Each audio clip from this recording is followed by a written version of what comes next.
CinemaSynopses. Spoiler alert!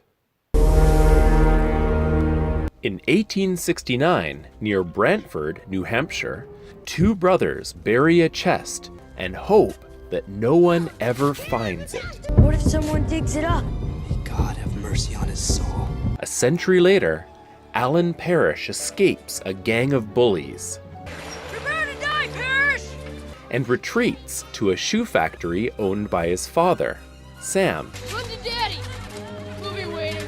He meets Carl Bentley, an employee who reveals a new shoe prototype he made by himself. This is the future. That's going to be the height of fashion. Alan misplaces the shoe and damages a machine. But Carl takes responsibility and loses his job. After being attacked by the bullies, Get him! who also steal his bicycle, Hey, I've got his bike!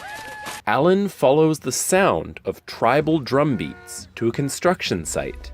He finds the chest containing a board game called Jumanji and brings it home. At home, after an argument with Sam about attending a boarding school, Maybe I don't want to be who you are. Alan plans to run away. I'm never talking to you again! Sarah Whittle, his friend, arrives to return his bicycle, I brought your bike back. and Alan shows her Jumanji and invites her to play. Come on. I found this really weird game in the factory. With each roll of the dice, the game piece moves by itself, It's gotta be magnetized or something. and a cryptic message describing the roll's outcome appears in the crystal ball at the center of the board. Sarah reads the first message on the board and hears an eerie sound. At night they fly. You better run. Alan then unintentionally rolls the dice after being startled by the chiming clock. The game thinks I rolled. A message tells him to wait in a jungle until someone rolls a 5 or 8, and he is sucked into the game. Afterwards, a swarm of bats appears and chases Sarah out of the mansion.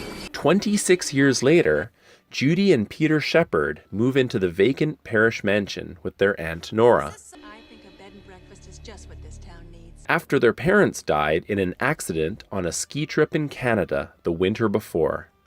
Peter hasn't spoken a word since it happened. The next day, Judy and Peter find Jumanji in the attic and begin playing it.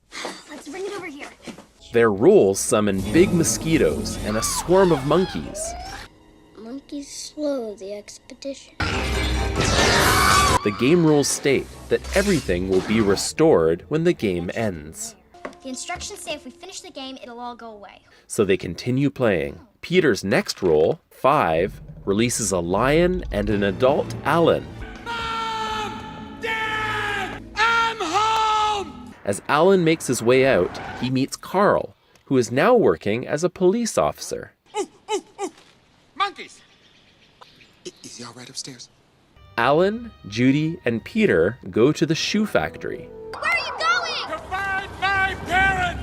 where a homeless man tells Alan that after his disappearance, Sam abandoned the business and searched for Alan I don't think anybody loved his boy more than Sam did. until his death just 4 years earlier. Realizing that they need Sarah to finish the game, Whose turn is it? Sarah Whittle. the three locate Sarah, Sarah Whittle? now suffering mental trauma from Jumanji and Alan's disappearance, and persuade her to join them. We're gonna finish it. It's your turn.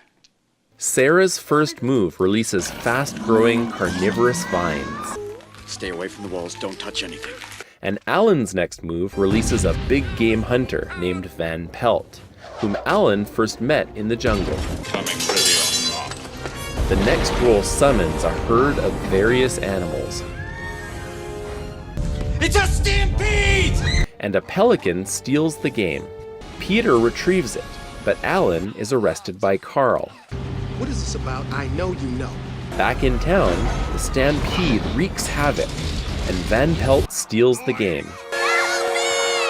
Peter, Sarah, and Judy track Van Pelt to a department store, where they set booby traps to subdue him and retrieve the game, while Alan escapes from Carl's car. When the four return to the mansion, it is now completely overrun by jungle wildlife. Suddenly I feel right at home. They release one calamity after another. Hello, rain never hurt anybody. But a lot can kill you. Until Van Pelt arrives. And when Alan drops the dice, he wins the game, which causes everything that happened as a result of the game to be reversed. Jumanji. Alan and Sarah return to 1969 as children, but have full memories of the future events. Only been gone 5 minutes. Seems like a lot longer to me. Alan reconciles with his father Whatever I said, Dad, I'm sorry. I'm sorry, too. and admits that he was responsible for the shoe that damaged the factory's machine. I put the shoe on the conveyor belt. Glad you told me, son.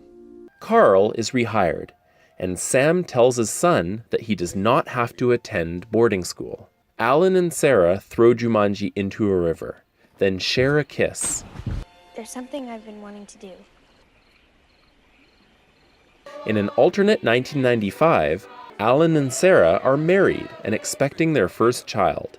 Alan's parents are still alive and successfully running the family business. He and Sarah meet Judy, Peter, and their parents, Jim and Martha, for the first time during a Christmas party. Oh my God, there they are. Alan offers Jim a job and convinces them to cancel their upcoming ski trip. I were thinking of taking a skiing holiday up in the Canadian Rockies. Averting their deaths. On a beach, two young girls speaking French hear drum beats while walking, as Jumanji lies partially buried in the sand. Keep watching for some fun trivia and Easter eggs. The dual casting of Jonathan Hyde as both Alan's father and the villainous Van Pelt is similar to the custom in adaptations of Peter Pan, with Mr. Darling and Captain Hook being played by the same actor. Robin Williams played a grown-up Peter Pan in Hook in 1991. Breaking the fourth wall, Peter looks directly at the viewer after he tries to break the padlock of the shed with the axe. The gun shop owner asking Van Pelt if he's a postal worker. You're not a postal worker, are you? Around the time of the movie, there had been a lot of news stories about postal workers going crazy and shooting up their workplaces, from which we get the English expression, going postal.